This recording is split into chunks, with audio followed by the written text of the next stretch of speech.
He was sitting across from his mistress at a candlelit restaurant, laughing, ordering wine, completely convinced that his pregnant wife was home, folding baby clothes and waiting for him like she always did. He had no idea she was not waiting at all. She was building a case. See, here is what Nathan Calloway did not know about his wife Celeste. Before he convinced her to quit her career and stay home, she was a forensic accountant. The kind of woman who traced hidden money for a living. The kind of woman who could follow a dollar through 4 shell companies and find it sitting in an offshore account before lunch. And for 6 months, while he smiled with his mistress every Tuesday and Thursday night, Celeste was documenting every hotel charge, every calendar lie, every photograph, every cent. He thought he was untouchable. He was wrong. And what happened when those divorce papers landed on his desk while she was 8 months pregnant with his daughter is a story you will not forget. Stay with me. This one hits different. Value statement and lesson. Before we begin, here is what this story is really about. It is not just about betrayal. It is not just about revenge. It is about the moment a woman remembers who she was before someone convinced her to become less. It is about the difference between a life built on someone else's approval and a life built on your own terms. If you have ever felt invisible in your own home, if you have ever shrunk yourself to make someone else comfortable, if you have ever wondered whether starting over is even possible, this story is for you. Because the answer is yes. And how you start over matters more than why you had to. If this story stayed with you, if it made you feel something, do me a small favor. Hit that subscribe button and turn on notifications so you never miss a story like this. Drop a comment below and tell me, what moment hit you the hardest? Was it the envelope on his desk? Was it the pharmacy scene? Was it the school gate at the end? I read every single comment, and your words keep this channel alive. And if you know someone who needs to hear this story tonight, share it with them. Sometimes the right story at the right time can change everything. Thank you for being here. Thank you for listening all the way through. That means more than you know. A woman's hands trembled as she slid a cream-colored envelope across a polished conference table.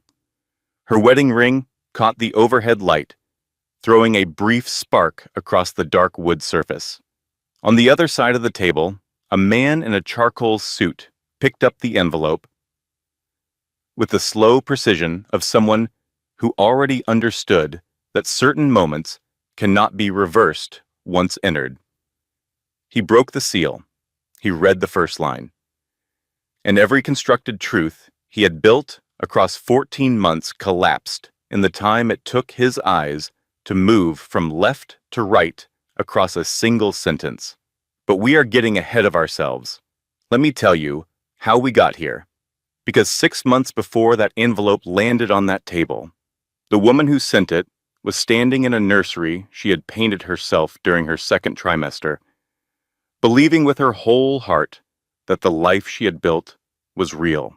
And the man who received it was sitting in a hotel room with another woman, believing with equal certainty that he could hold both worlds in his hands forever without either one slipping through his fingers. They were both wrong, but only one of them was about to find out just how wrong, and it would not be the one you might expect.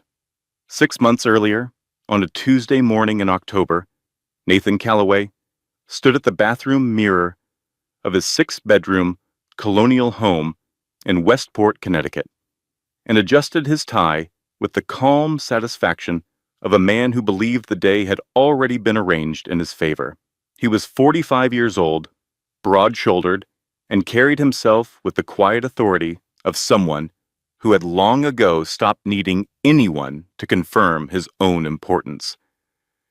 The firm he had founded 17 years ago, Calloway and Associates, had grown into one of the most respected architectural practices in the tri-state area. His name appeared on glass facades in downtown Manhattan, on award plaques in lobby corridors, and occasionally in the business section of the regional newspaper, beside a photograph where he always remembered to look comfortable rather than proud. The bedroom behind him was still and warm. His wife Celeste lay in the bed, with both hands resting on her rounded belly, her breathing soft and even. She was 8 months pregnant, and she was beautiful in a way Nathan noticed sometimes. The way you notice familiar furniture, with acknowledgement but without real attention. He had loved her once, with something that felt urgent and consuming, back when she was a sharp-eyed forensic accountant who could trace a hidden asset through 4 shell companies before lunch. That was 9 years ago. Somewhere between then and now, the urgency had faded into something Nathan mistook for contentment, but was actually the slow erosion of respect. He walked to her side of the bed and pressed a kiss to her forehead. She stirred and looked up at him with clear, dark eyes. "Drive safely," she said. "Do not wait up," he told her. He picked up his leather briefcase from the hallway chair and walked out into the October morning, feeling as though the world was arranged precisely as it should be. Celeste waited until she heard his car pull out of the driveway. Then she opened her eyes fully, rolled carefully onto her side, and reached for the small notebook on her nightstand. She added a single line to a list that had been growing quietly for 6 months. Then she closed the notebook, placed it in the locked drawer of her bedside table, and began her morning with the methodical calm of a woman who had stopped crying 3 months ago and started planning instead. Nathan arrived at his Manhattan office by 9. The building was glass and steel, 42 stories of architectural ambition that bore his name on the lobby directory in polished brass letters. He spent an hour reviewing drawings for a new commercial development in Midtown before sending his assistant a brief message. The message said he would be unavailable from 6 that evening until approximately 9, and that all calls should go to voicemail. His assistant, a young man named Tobias Grant, who had worked for Nathan for 3 years, confirmed without comment. He had been confirming these same Tuesday and Thursday evening blocks for over a year. He confirmed them the way you confirm weather forecasts, with professional acknowledgement and private resignation that the pattern would continue regardless of what anyone thought about it. What Nathan did during those hours was not complicated, but it was comprehensive. Brooke Kensington was 29, sharp-witted, and had come into Nathan's life when her event coordination company handled the opening celebration for one of his completed projects 14 months earlier. She was vivid and uncomplicated in a way that Nathan found easy. And the ease of it had made him careless in ways he had not fully examined. They met at the Meridian, a boutique hotel on the Upper East Side, in a room Nathan reserved through a consultancy account registered to a subsidiary of his firm. The billing was clean. The paper trail was, he believed, invisible. Brooke had placed a small succulent on the windowsill of the room several months ago, and Nathan had not thought about what that gesture meant beyond the moment he noticed it. He had not thought about what any of this meant beyond the moment, because he had spent 14 months constructing a version of his life in which consequence had no logical place. That Tuesday evening, he sat across from Brooke at a restaurant near the hotel and listened to her talk about a difficult client and thought to himself that this was simple and comfortable and entirely without complication. He ordered wine. He raised his glass. He smiled across the table. And he felt nothing approaching guilt, because guilt requires the acknowledgement that someone else is being harmed, and Nathan had become extraordinarily skilled at not acknowledging things he did not wish to see. What he could not see, because he had never thought to look, was what Celeste had been doing with her evenings while he was at the Meridian. And what Celeste had been doing was building a case that would dismantle his entire world. 6 months before the envelope arrived on Nathan's desk, Celeste Whitmore Calloway was sitting at the kitchen island of their Westport home, reviewing household accounts with a habit she had never fully dropped from her years as a forensic accountant. It was a Tuesday evening. Nathan was at what he called a client dinner. The house was quiet except for the hum of the refrigerator and the occasional creak of old wood settling in the autumn cold. She had not been looking for anything. That was the part she would remember later with a clarity that felt almost cruel. How ordinary the moment was before it stopped being ordinary forever. She was reconciling credit card statements against the household budget. A monthly routine Nathan called adorable in a tone that made the word feel like a small cage. She had always done this. Numbers made sense to her in a way that language sometimes did not. Numbers did not perform. Numbers did not tell you what they thought you wanted to hear. Numbers simply were what they were, and if you knew how to read them, they told you everything. The charge appeared on the third page of the statement. The Meridian Hotel, $420. She scanned backward. The same charge appeared the previous Tuesday, and the Thursday before that, and the Tuesday before that. She went back 8 months.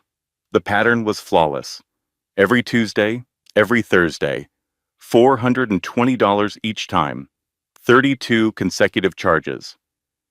Nathan had told her those evenings were client dinners and contractor meetings. He had told her the firm was in a growth phase that required extensive relationship management. He had told her these things casually, the way you mention weather or traffic, embedding deception in the ordinary rhythms of domestic conversation, so that questioning it would feel like questioning whether it was raining. Celeste sat with that information for a long time without moving. Her hands were very still on the page. The baby shifted inside her, a slow roll that she felt against her ribs. She placed one hand on her belly and held it there. And something happened in that moment that she would not fully understand until much later. She made a choice. Not the choice to confront or to cry or to call her sister in a panic. She made the choice to be exactly who she had been before Nathan Calloway ever walked into her life and gently, persistently convinced her to become someone smaller. She had spent 9 years tracing hidden assets and financial deception for a regional accounting firm before Nathan had encouraged her to leave her career and focus on their home and their future together. He had framed it as an investment in their partnership. She had agreed because she loved him and because she trusted his vision for their life. What she understood now, sitting at the kitchen island with 32 hotel charges glowing on the screen in front of her, was that she had confused love with the willingness to disappear. She stood up. She walked to the bathroom. She locked the door.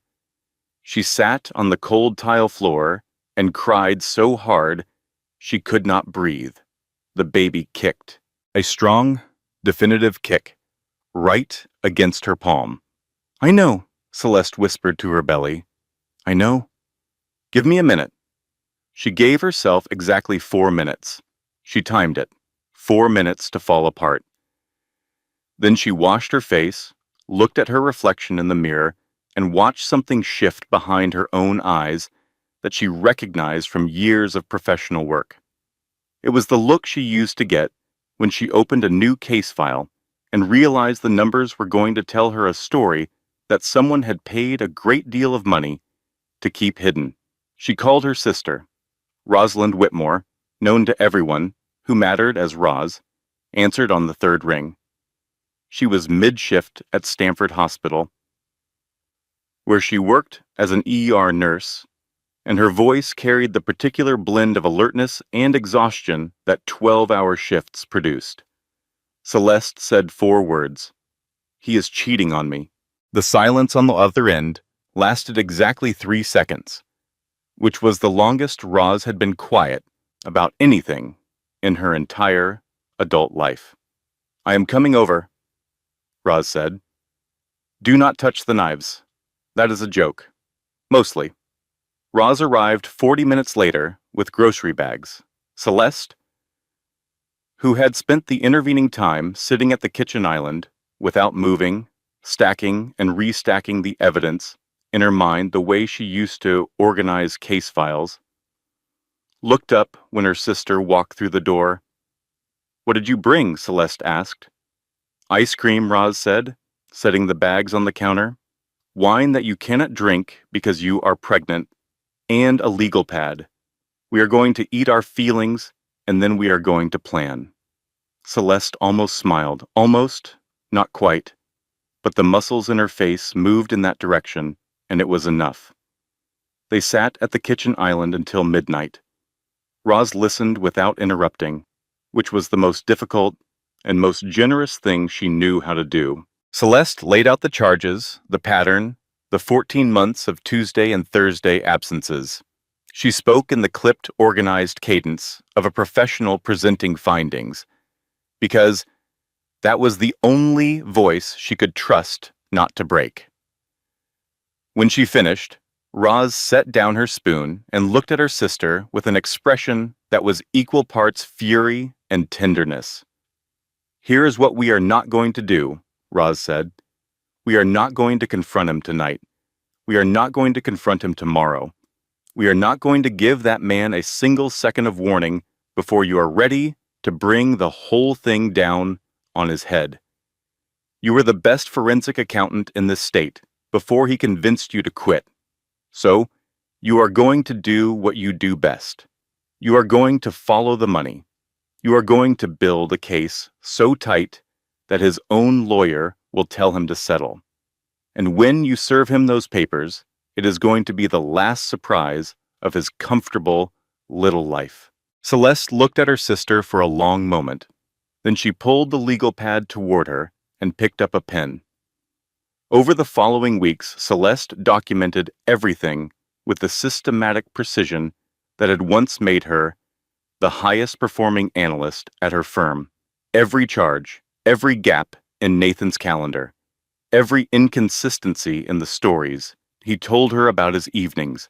She cross-referenced hotel records against Nathan's claimed locations with the same attention she had once given to corporate fraud cases.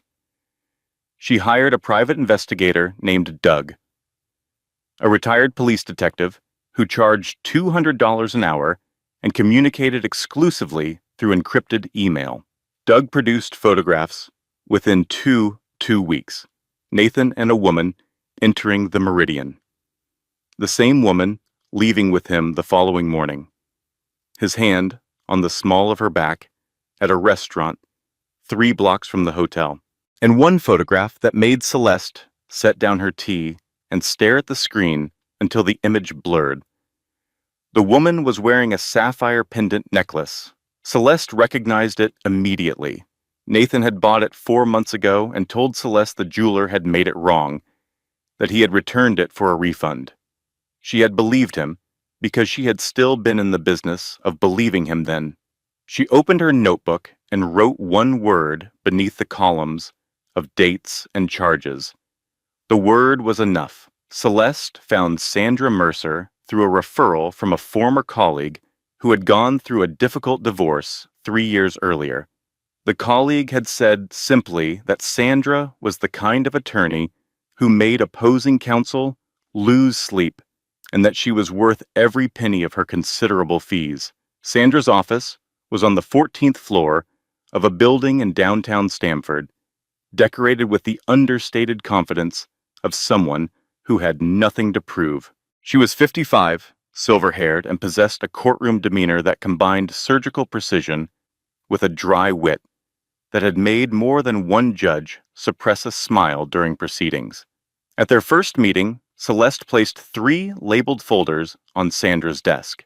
The first contained 14 months of hotel charges cross-referenced with Nathan's calendar claims. The second contained the private investigator's photographs with timestamps and location data. The third contained a financial analysis of Nathan's business holdings, personal accounts, and the subsidiary consultancy account he used to pay for the Meridian. Sandra read through each folder without speaking. It took her 22 minutes. When she set the final page down, she looked up at Celeste with an expression that was professional and calm and faintly impressed. "Mrs. Calloway," she said, "I have been doing this for 22 years. Most clients come to me with suspicion. "You have come to me with a prosecution." Celeste said, only that preparation had always been her strongest professional habit. Sandra identified the critical weakness in the prenuptial agreement Nathan had proposed before their wedding. The document was thorough in protecting his firm and primary assets, drafted by an expensive attorney who had clearly understood Nathan's priorities. But it contained no provision whatsoever for a child. At the time of signing, children had been a vague future possibility that Nathan's lawyer had not thought to address with specificity. Connecticut family law made that oversight enormously significant. Nathan's documented wealth, all of it, would be calculated directly against his legal responsibility as a father. No private agreement between spouses could remove that obligation. The prenuptial agreement that Nathan believed was his fortress had a hole in its wall large enough to drive a settlement through. Here is something nobody tells you, Celeste thought as she drove home from that first meeting, her hands steady on the wheel, and her mind already 3 steps ahead. When someone asks you to shrink so they can grow, they are not building a partnership. They are building an audience. And audiences that eventually stand up and leave. Over the following 8 weeks, Celeste constructed her exit with the same meticulous attention she had once applied to training offshore accounts. She opened a personal bank account at a different institution and began moving careful, unremarkable amounts into it every second week. Amounts small enough not to trigger any alerts. Amounts large enough that, accumulated over time, they would provide a bridge between her old life and whatever came next. She reconnected quietly with former colleagues in the accounting world. 3 of them responded with immediate enthusiasm, telling her that her reputation in the field had not dimmed despite her years away from practice. 2 firms in the city expressed interest in meeting with her after the baby arrived. She found an apartment near the Saugatuck River, a bright, clean space on the 3rd floor with a bedroom for her daughter and a second room with large east-facing windows that caught the morning light. She signed the lease using her maiden name and paid the deposit from her new account. She began moving her most important belongings there gradually, on mornings when Nathan was at his office. Her professional certificates, her research notebooks from her accounting years, the photographs from her career that Nathan had always kept behind the living room bookcase, rather than on the wall where she might have put them herself. Each trip felt like recovering a piece of herself that she had agreed to store away in exchange for a life that had turned out to be a carefully decorated lie. The divorce petition was drafted by the end of November. Sandra reviewed it 3 times, tightening language, strengthening positions, ensuring every claim was supported by documentation that would withstand aggressive cross-examination. The petition requested dissolution of marriage on grounds of documented marital deception, full financial disclosure across all registered entities, primary custody of the unborn child, child support calculated against Nathan's comprehensive, documented income. Celeste scheduled the delivery for a Thursday morning at 11. She chose Thursday because Nathan held his weekly investor briefing from 10 to 11, which meant the envelope would arrive while he was in the meeting and would be waiting on his desk when he returned. She chose 11 because she wanted him to open it alone, in the quiet of his office, with no audience to perform for. She also placed a handwritten letter inside the envelope alongside the legal documents. She had written it 3 weeks earlier at the kitchen table, with her hands resting on her belly and the quiet of the house around her. The letter was not written in anger, and it did not plead for anything. It said simply that she had given this marriage everything she had, that she had watched that investment become something unrecognizable, that she was choosing her daughter over a life built on careful pretending. The final line said that the thing she found saddest was not what he had done, but that he had never understood the value of what he already held. She sealed the envelope and gave it to Sandra's office for the courier service. And then she waited. But waiting, for Celeste, was not passive. She reviewed her financial projections. She confirmed her apartment was furnished and ready. She organized Nora's things, the ones she would take, into labeled boxes stored at Roz's house. She prepared the way she had always prepared, with orderly columns and contingency plans and the quiet understanding that hope was not a strategy.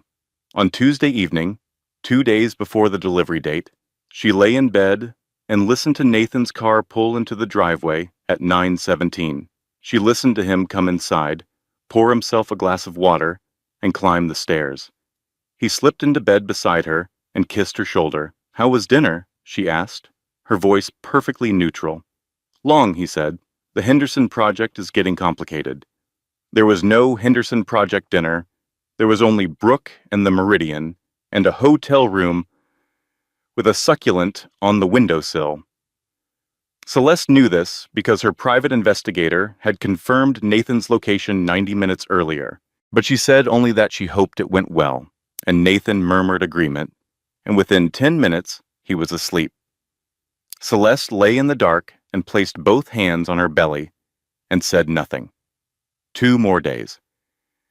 The thing about carefully laid plans is that they assume the world will cooperate with their timing. Celeste had learned this principle during her years in forensic accounting, where every investigation contained at least one moment when the evidence shifted unexpectedly and the entire strategy had to be rebuilt on the fly.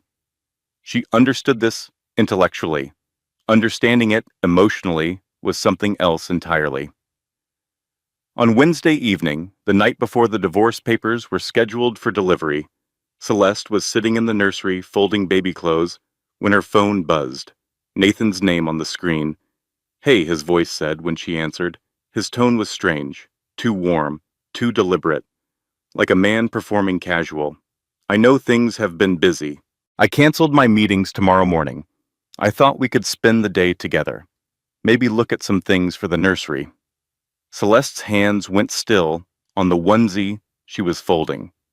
Her heart rate, which had been calm and steady for months, spiked so hard she could feel it in her throat. "That sounds nice," she said, and her voice did not betray her. 9 years of living with a man who lied for a living had taught her, among other things, how to keep her own voice level when the ground was moving beneath her feet. She ended the call and immediately opened the cloud account linked to her old college email, the one Nathan did not know existed. She pulled up her financial records. Everything looked normal. Then she checked the joint account statement and saw it. One charge dated 3 days earlier to Douglas Wright Investigative Services. $200. She had paid Doug from the joint account exactly once, a mistake she had made during a week when her personal account was between transfers, and she needed the invoice cleared before a deadline. She had intended to reclassify it later. She had not reclassified it, and Nathan, or someone with access to Nathan's accounts, had seen it. He did not know what she knew, but he knew she had hired a private investigator, and a man who was keeping a secret would understand immediately what that meant. Celeste called Sandra. It was 9:14 in the evening. Sandra answered on the 4th ring, her voice carrying the particular alertness of an attorney who had spent 2 decades being called with bad news at inconvenient hours. Celeste explained the situation in 3 sentences. Sandra was quiet for a moment. "If he moves assets tonight," Sandra said, "our entire financial strategy changes. We need to accelerate." The courier service was closed. Electronic filing could not happen until the court opened at 9 the following morning. Celeste was trapped in a house with a man who might be one search engine query away from discovering everything she had built. Sandra said she would have the papers ready for emergency filing first thing. She told Celeste to stay calm, to maintain her routine, to give Nathan absolutely no indication that anything had changed. She said these things in the firm, measured voice of a woman who had guided clients through worse. Celeste hung up and sat in the nursery for 3 minutes, breathing. Then she texted Roz, "I think he knows something." Roz responded in 40 seconds. Scale of 1 to 10, 7, Celeste typed. Then you do not sleep tonight. And tomorrow you move like your life depends on it, because it does. Nathan came home at 9:40. He was cheerful in a way that felt like a costume. He brought Chinese takeout, which he never did on Wednesdays, and he set the containers on the kitchen island and talked about a project deadline while Celeste ate shrimp lo mein and monitored his face for any indication of what he actually knew. He gave nothing away, which meant either he did not know or he was as good at performing normal as she was. Neither option was comforting. They went to bed at 11. Nathan fell asleep within 15 minutes. Celeste lay beside him in the dark, wide awake, her mind running calculations the way it used to during all-night audit sessions. Every few minutes, the baby moved, small shifting adjustments that felt like a reminder that whatever happened next, there was someone depending on the outcome. At 5:30 in the morning, Nathan got up to use the bathroom. The moment the door closed, Celeste reached for his phone on the nightstand. It was unlocked. She had 14 seconds, maybe 20, before the toilet flushed and the door opened. She opened his messages and scrolled until she found a name that made her stomach drop. Henry Calloway. Nathan's older brother, owner of the firm. The most recent message, sent at 11:47 the previous night, read, "We need to talk about the accounts. Something is off. Call me before you do anything." Celeste closed the phone, placed it exactly where it had been, and rolled onto her side. With her eyes closed 3 seconds before the bathroom door opened, Nathan climbed back into bed. His breathing evened out within minutes. Celeste lay in the dark and understood that her situation had just become significantly more complicated. Henry was not just Nathan's brother and business partner. He was a man with full access to the firm's financial records, which meant he had seen the same consultancy account charges that Celeste had traced to the Meridian. But Henry's concern in that message was not about Nathan's affair. His concern was about the accounts, which meant Henry had noticed something else, something financial. And the most likely thing he had noticed was the money Celeste had been moving. She had planned for Nathan as an adversary. She had not planned for Henry. She had one enemy with a secret. Now she had two. Sandra filed the divorce petition electronically at 9:03 on Thursday morning. By 9:20, a courier was en route to the Calloway house in Westport because Nathan had canceled his office meetings and was home. Celeste was in the kitchen when she heard the doorbell at 10:15. She knew what it was. She had arranged for it, even if the delivery location and timing had shifted from the original plan. She set down her coffee cup and waited.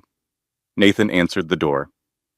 She heard the brief exchange with the courier, a signature requested, a thank you, the door closing. Then footsteps back through the foyer. He appeared in the kitchen doorway, holding the cream-colored envelope. His expression was curious, nothing more. He had not yet looked at the return address. "Something from a law office," he said. "Did you order something?" Celeste did not answer. She stood with her back against the kitchen counter and her hands at her sides and watched him turn the envelope over and read the return address. Sandra Mercer, Family Law Associates. She watched his face change. It happened in stages, like weather moving across a landscape. Curiosity, confusion, recognition. And then something cold and still that was more frightening than anger because it was the face of a man deciding how to perform his next emotion rather than actually feeling one. He opened the envelope right there in the kitchen. He read the first page, standing up. By the second page, he had moved to the island and was leaning against it, with both hands flat on the granite. By the third page, he had found the photographs. He held one up. Nathan and Brooke entering the Meridian. Timestamp in the lower corner. You had me followed, he said. His voice was level and controlled. You gave me a reason to, Celeste said. He set the photograph down and continued reading. The financial analysis, the cross-referenced hotel charges against his claimed locations. The 14 months of documented deception laid out with the precision of a forensic case file, because that is exactly what it was. When he finished, he looked at her across the kitchen island. The island where she had discovered the charges 6 months earlier. The island where she had sat with Roz and built her plan. The island that had been the silent witness to the entire dismantling of their marriage from both sides. You think you can take my life apart, he said. His voice was quiet, which was worse than shouting. I built this life. Every room you are standing in, every piece of furniture you are touching. You were nothing when I found you. Celeste felt those words land in her chest like stones, not because she believed them, but because she recognized them. She recognized the particular cruelty of a man who reduces his wife's entire identity to the things he provided, as though a woman is simply the space between the possessions her husband selected for her. I was a forensic accountant who was on track to make partner, she said. Her voice was shaking, but she did not stop. You turned me into a decoration, and then you got bored with the decor. Nathan stared at her for a long moment. Then he picked up his keys from the counter, walked to the front door, and slammed it so hard that a picture fell off the hallway wall. Their wedding photograph. The glass cracked across both their faces. Celeste stood in the kitchen and listened to his car start and pull away. Then she picked up her phone and called Roz. He got the papers, she said. How did it go? Roz asked. He said I was nothing when he found me. Roz was quiet for exactly 2 seconds. Did he actually say that? That is a real thing men say. I thought that was just in movies. Incredible. The audacity is almost artistic. Celeste almost laughed. Almost. The muscles moved in that direction, and it was enough. Here is something worth knowing about the moment when a controlled man loses control. He does not become smaller. He becomes more dangerous. Because a man who has spent his entire adult life curating his image will fight harder to protect that image than he ever fought to protect the people inside it. Nathan drove to his office and called his brother Henry from the parking garage.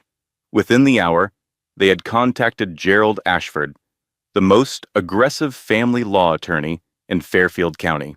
By that evening, the counterattack was in motion.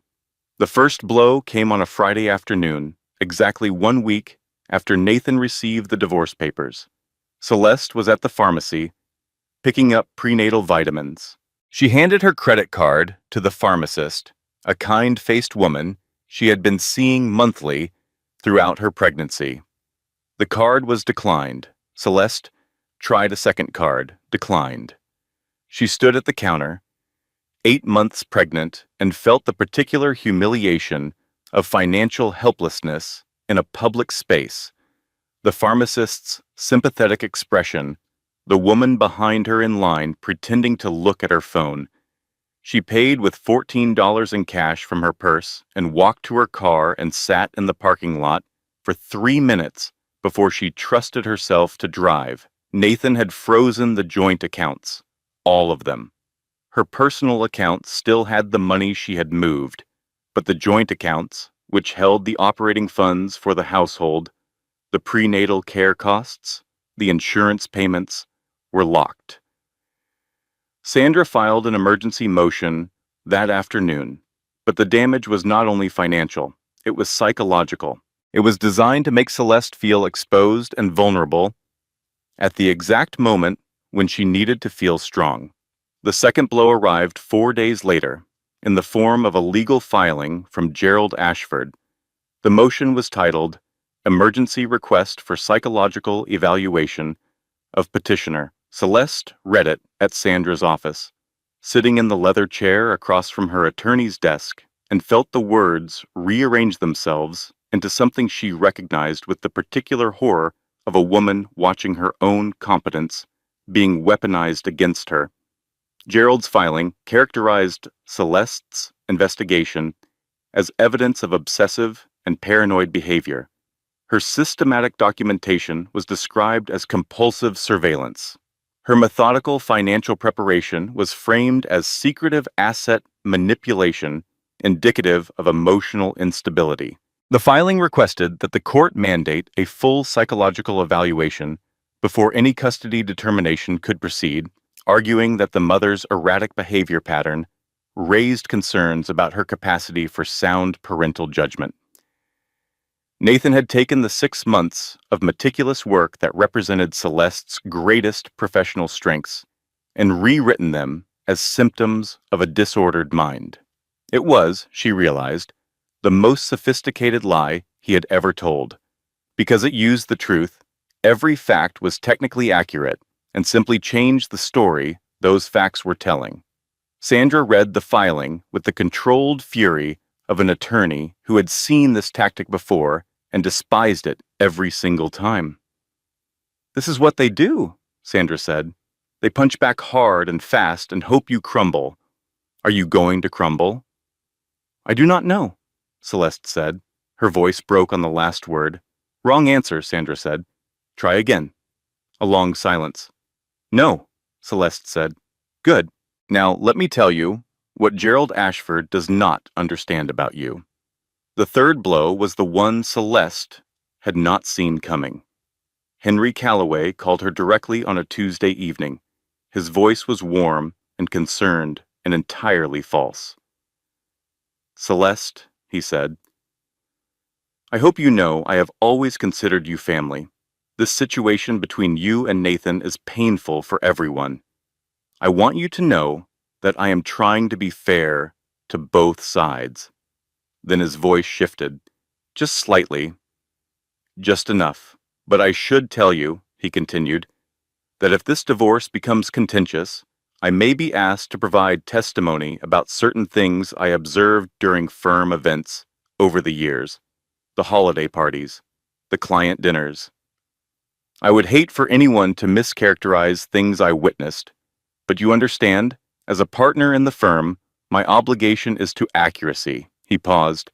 Then he said, very carefully, that he recalled several occasions when Celeste had seemed unusually emotional at firm events, drinking more than seemed comfortable, making comments that struck him as erratic. He said he was sure these impressions were just that, impressions. But in a courtroom, impressions could become testimony. It was all lies, every word. Celeste had attended Nathan's firm. Events, sober, composed, and polite to the point of invisibility, because that was the version of herself Nathan had preferred her to perform. But Henry's word carried institutional weight, and he delivered his threat with the smooth sincerity of a man who had practiced deceit alongside his brother for decades. Celeste hung up and sat in her apartment near the river. The evening light came through the east-facing windows and moved across the floor in long, warm bands that would later become the light her daughter crawled through. But in that moment, the apartment felt very small and very quiet. She had no access to her joint accounts. She was facing a court-ordered psychological evaluation designed to paint her as unstable, and a key witness was prepared to lie about her character under oath. She was, for the first time since she had begun this process, genuinely afraid. She called Sandra. When the attorney answered, Celeste said, "I do not know if I can do this." Sandra was quiet for 3 seconds. Then she said, "Tell me exactly what Henry said." Word for word. Celeste told her. Sandra said, "Celeste, listen to me carefully. Henry Calloway just made the biggest mistake of his life. Do you know why? Celeste shook her head, though Sandra could not see it. Because threatening a witness is a crime, and you are going to document every word of that conversation, and I am going to make sure a judge sees it at exactly the right moment. Henry Calloway thinks he is protecting his brother. What he has actually done is hand us leverage we did not have 20 minutes ago. The hearing on Gerald Ashford's psychological evaluation motion was held on a Monday morning in early December. The courtroom was smaller than Celeste had expected, wood-paneled and quietly formal, in a way that made every word spoken in it feel permanent. Gerald presented his case with confident precision. He characterized Celeste as a woman whose behavior over the preceding months demonstrated a pattern of obsessive surveillance, secretive financial manipulation, and emotional volatility that raised legitimate concerns about her parental fitness. He spoke for 12 minutes without raising his voice, and every sentence was designed to transform Celeste's competence into evidence of her instability. Sandra stood when it was her turn. She placed a single folder on the table in front of her. "Your Honor," she said, "my client is a forensic accountant who spent 9 years professionally tracing hidden assets and financial deception for corporate clients. The work Mr. Ashford characterizes as obsessive surveillance is, in fact, the application of professional investigative skills to a domestic situation that warranted investigation. The documentation he calls compulsive is thorough, dated, and assembled with the methodological rigor of a trained financial analyst. If this is instability, I wish more of my clients were unstable." She opened the folder and presented the evidence. The hotel charges, the calendar cross-references, the photographs with timestamps, the financial trail through the subsidiary consultancy account. Every piece was clean, dated, and independently verifiable. Then Sandra presented one additional document. A signed affidavit from Tobias Grant, Nathan's assistant, confirming that he had been instructed to block Nathan's calendar every Tuesday and Thursday evening for over 14 months, and that he understood these blocks were not for client meetings. Gerald objected. The judge overruled. The judge denied the psychological evaluation. She unfroze the joint accounts with a temporary order. She issued a preliminary custody arrangement favoring Celeste and scheduled the final hearing for January. Celeste walked out of the courthouse into cold December air and allowed herself to breathe for what felt like the first time in weeks. Roz was waiting in the car in the parking lot. "How did it go?" Roz asked. "We won this round," Celeste said. "Good," Roz said, reaching into the back seat. "I brought celebratory donuts, the ones with the sprinkles, because we are adults who earned this." Celeste took a donut and bit into it and felt a small, cautious warmth spread through her chest. "Something Sandra taught me that I want every woman to hear," she thought as she sat in the passenger seat of her sister's car. "In a divorce, they will try to make your competence look like crazy. Your preparation will be called obsession. Your self-protection will be called aggression. Name it for what it is. And do not let anyone rewrite your strengths as weaknesses." For 2 weeks, things stabilized. The accounts were accessible. The apartment was fully furnished. Celeste began reconnecting with professional contacts in earnest. The ground felt, for the first time in months, solid beneath her feet. Then Tobias called. He asked to meet in person. His voice had the particular tension of someone carrying information that was heavier than he wanted to hold alone. They met at a diner in Norwalk, a place with vinyl booths and fluorescent lighting that felt appropriately anonymous. Tobias slid a folder across the table. Inside were documents showing that Nathan had been transferring major assets to a new limited liability company. The LLC was registered in the name of Margaret Calloway, Henry's wife. They are hiding money, Tobias said. It has been happening for about 3 weeks since the court hearing. Nathan told me to process the transfers and not to log them in the regular system. Celeste looked at the documents. The amounts were significant. $2.8 million moved through 3 separate transactions into an entity that, on paper, had no connection to Nathan Calloway. This was not unexpected. Sandra had warned her that asset concealment was a common tactic, but the execution was sophisticated, designed by someone who understood corporate structures well enough to build layers of distance between the money and its source.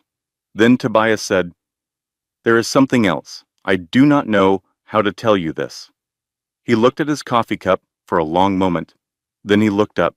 "Brooke Kensington is pregnant," he said. 8 weeks, Nathan knows. I overheard him discussing it with Gerald. They are preparing to use it in the custody case. Celeste heard the words. She understood them individually and collectively. She understood their legal implications and their personal ones. She understood that Nathan was not simply fighting the divorce. He was constructing a replacement, a new family, a new version of the life he was losing, built on the same foundation of performance and control.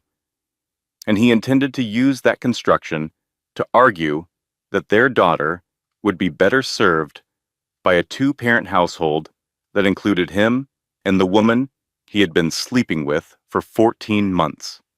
She put both hands flat on the table. The diner sounds faded. The fluorescent lights buzzed overhead. A waitress walked past, carrying plates that clinked against each other.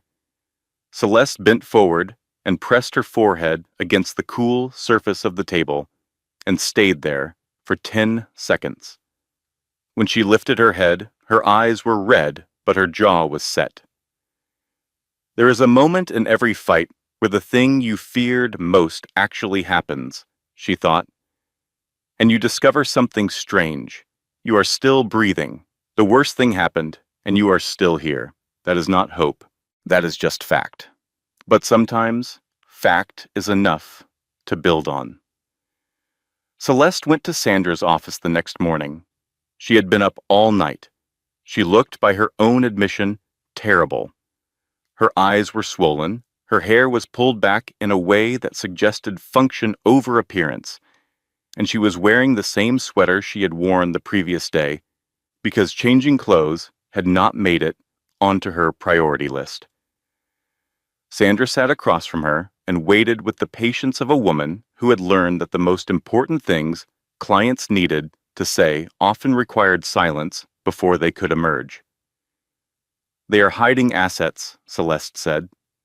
"His mistress is pregnant, and they are going to argue that she provides a more stable family environment for my daughter." Sandra set down her pen. "Is that everything? Is that not enough?" Sandra leaned forward. Her reading glasses caught the office light. "Celeste," she said, "you spent 9 years tracing hidden money for a living. He is hiding money. This is not a disaster. This is your entire professional skill set, gift-wrapped and handed to you by a man too arrogant to remember what his own wife used to do for a living." The words landed in the room like a match, striking. Celeste sat very still. Then something happened behind her eyes that Sandra would later describe to a colleague as the most satisfying thing she had seen in a courtroom career spanning 2 decades. The forensic accountant who had been dormant for years woke up completely. Celeste spent the next 3 weeks working, not the cautious, careful work of a woman protecting herself, the focused, relentless work of a professional doing what she was born to do. She started with the LLC registered to Margaret Calloway. She traced its formation documents, its registered agent, its banking relationships. She followed the money through 3 shell entities, each one layered to create distance from Nathan's name. She mapped transaction flows, identified timing patterns, and built a financial reconstruction that showed, with mathematical certainty, that $2.8 million in marital assets had been concealed. She also discovered something Nathan had not anticipated. He had used firm resources, specifically billable hours from an associate attorney on the Callaway and Associates payroll to set up the shell structure. This meant firm money had been used for personal asset concealment, which was not simply a divorce tactic. It was a potential tax fraud issue that put the entire firm at risk. She brought everything to Sandra in a folder that was 3 inches thick and organized with color-coded tabs.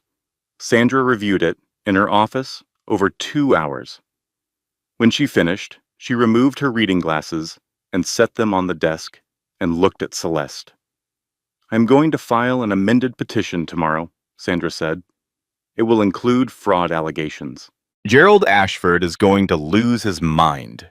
Gerald Ashford called Sandra the following Monday in what Sandra later described as a state of controlled professional panic. Sandra's response was delivered with the calm of a woman who had been practicing law since before Gerald had passed the bar. "Your client hid assets from a forensic accountant," Sandra said. "My 8-year-old nephew could have told him that was a bad idea, and my nephew is not particularly bright." The fraud allegations changed everything. The LLC was in Henry's wife's name, which meant Henry was now directly implicated in the asset concealment. When Nathan realized that Henry's involvement was exposed and that Henry's own liability was now on the table, the dynamic between the brothers shifted with the speed and violence of a fault line giving way. Henry, faced with the choice between protecting his brother and protecting himself, chose himself. He engaged his own attorney, who contacted Sandra's office within 48 hours to negotiate cooperation. Henry provided a sworn statement confirming that Nathan had directed the asset transfers and that Henry had facilitated them under pressure. Roz called Celeste that evening. "So his own brother sold him out," Roz said. "Thanksgiving is going to be incredible. Can I come? I will bring a casserole and a court reporter." Celeste laughed. A real laugh. The first real laugh in months. It felt unfamiliar and necessary, like stretching a muscle that had been held tight for too long. Celeste went into labor on a Saturday morning in January, 31 days after the first hearing. She was in her apartment near the river, sorting through a box of items she had brought from storage. When the first contraction arrived with the unmistakable certainty of something that had been organizing itself for months and was now ready, she breathed through it. She checked the time on her phone. She called Roz. Roz arrived in 12 minutes. She had kept her schedule clear for 2 weeks and her phone charged at all times because she had understood from the moment Celeste told her what she had decided, that this birth was going to be one of the most important days either of them would experience. In the car, between contractions, Celeste said, "If Nathan shows up before this baby is out, I swear to—" Roz held up one hand. "He will not. I told the nurses' station he needs to check in with security first.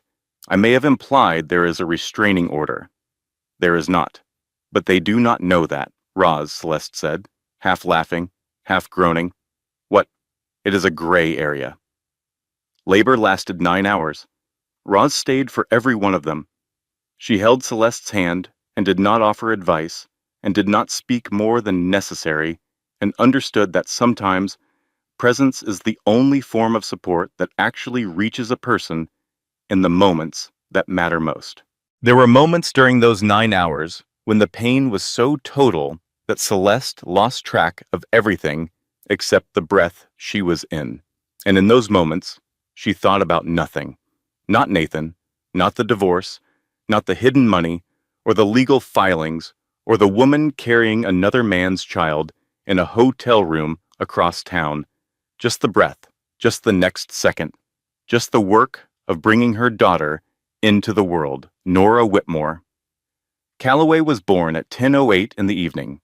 She weighed 7 pounds and 4 ounces. She had dark eyes and a calm, watchful expression that seemed older than ours, as though she had arrived already understanding that the world was a complicated place, and she intended to observe it carefully before forming opinions. Celeste held her daughter against her chest and wept. Not from grief, not from exhaustion, although she was exhausted in every cell of her body. She wept from the overwhelming and wordless reality of something honest arriving in a life that had felt dishonest for a very long time. She named her Nora, after their grandmother, who had told her and Roz when they were girls that a woman who knows her own worth will never have to convince someone else of it. Celeste had carried that sentence for 24 years, and now she had a daughter to pass it to. Roz held the baby while Celeste slept. When Celeste woke 4 hours later, Roz was still in the chair beside the bed, Nora asleep in her arms, her face soft with the tenderness she usually kept behind several layers of sarcasm. "She has your nose," Roz said quietly.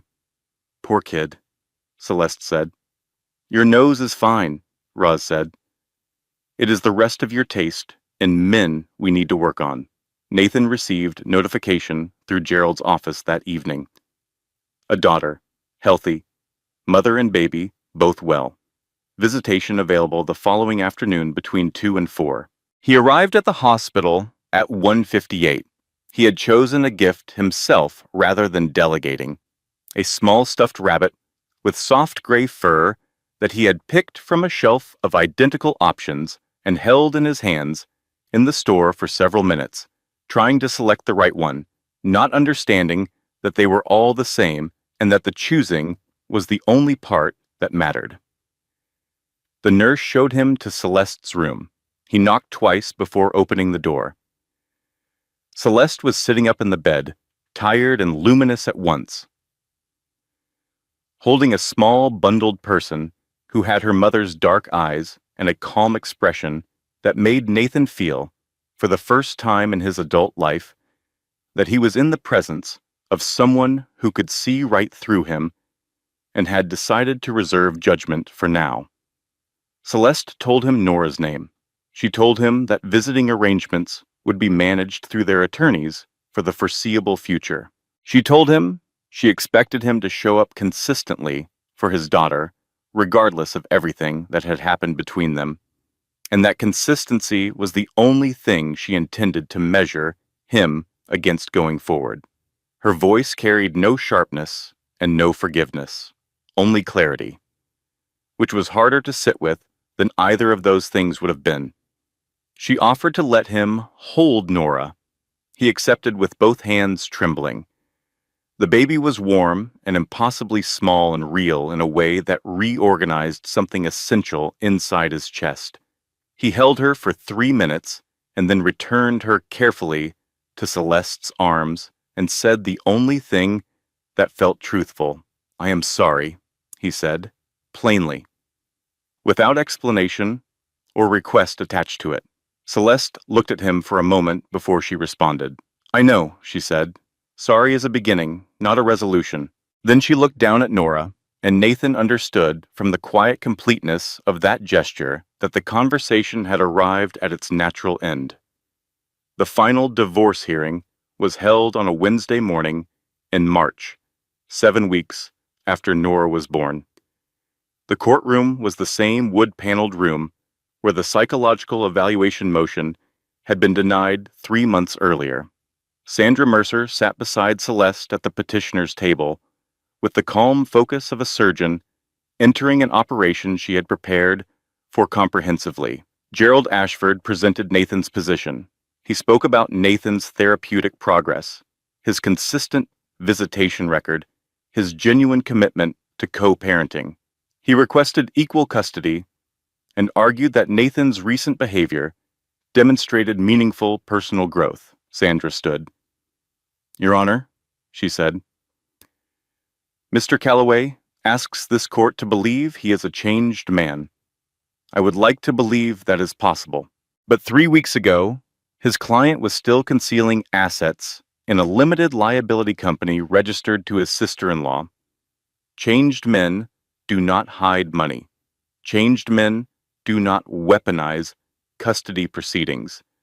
Changed men do not send family members to threaten witnesses. Changed men show up differently. And so far, all Mr. Calloway has changed is his strategy. She presented the complete amended case, the affair evidence, the 14 months of hotel charges and photographs, the subsidiary account used to fund the deception, the hidden assets traced through 3 shell entities, Henry Calloway's sworn statement confirming his brother directed the concealment, the recordings of Henry's threatening phone call to Celeste. Gerald objected twice. The judge overruled both times. The judge ruled decisively. Primary custody to Celeste. Substantial child support calculated against Nathan's full documented wealth, including the previously concealed assets. A property settlement generating independent income. Regular visitation for Nathan, contingent on continued consistency. In a formal note in the court record regarding the attempted asset concealment and witness intimidation. Nathan sat in the courtroom and, for the first time in the proceedings, did not perform. His face was simply the face of a man who had lost something he could not get back, and who was beginning to understand, slowly and painfully, that the loss had not started with the envelope on his desk. It had started years earlier, on the day he looked at a brilliant woman and decided she would be more useful to him as an audience than as a partner. Celeste walked out of the courthouse and did not look back. Nathan did not contest the settlement. The aftermath arrived not as a single moment, but as a series of quiet reckonings that unfolded over the following months. Brooke Kensington, after learning the full scope of Nathan's deception and the legal consequences he now faced, ended their relationship. She told him, in a conversation that lasted less than 5 minutes, that he had not wanted her. He had wanted someone who made him feel like he had not lost anything. That is not love, she said. That is furniture. Henry left the partnership. The brothers did not speak for a long time afterward. The firm survived, but diminished. Nathan's name remained on the building, but the name felt different to him now. It felt like a monument to a version of himself that had been constructed entirely from ambition and performance, and had contained, at its center, nothing that could sustain weight. He began therapy, not as a redemption arc, because redemption implies a destination, and Nathan was nowhere near a destination. He was simply a man sitting in a room with a therapist named Bernard, who had no tolerance for performance and considerable patience for honest effort. Bernard asked him, in their first session, what he had believed success was supposed to feel like. Nathan sat with the question for a long time. He did not have an answer, but he sat with it, and that was something. He never missed a scheduled visit with Nora. He arrived on time. He engaged with his daughter with genuine and full attention. He respected every boundary Celeste had established, without negotiating against them. He did not use Nora as a reason to reopen conversations with her mother.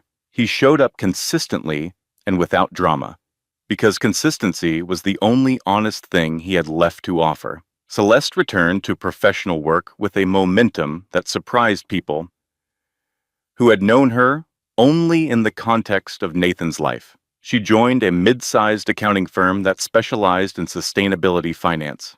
The skills she had built over 9 years had not diminished during her time away.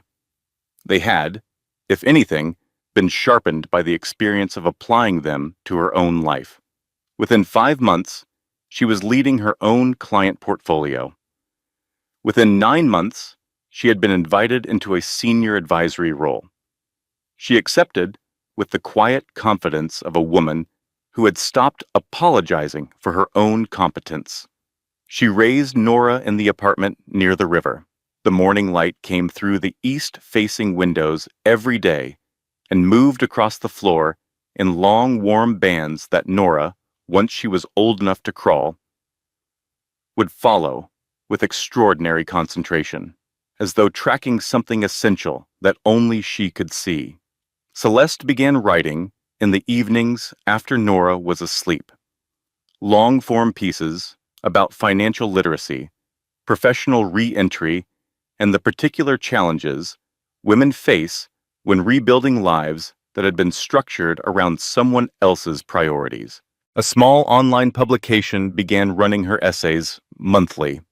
The work found readers, the readers sent messages. Celeste answered some of them and understood that her experience had become something useful beyond herself. Roz came for dinner every Sunday.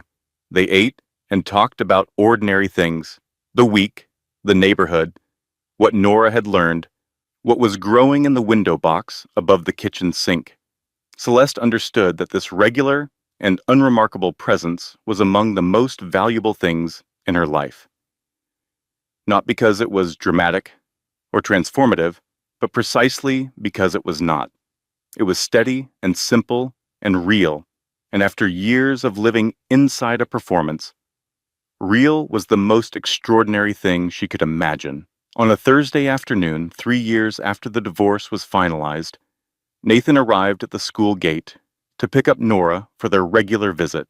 Celeste was standing near the gate when he pulled up. Nora spotted him first and ran toward him with the immediate, uncomplicated joy of a child who does not know yet that love can be conditional, already talking about something she had made in class and wanted to show him.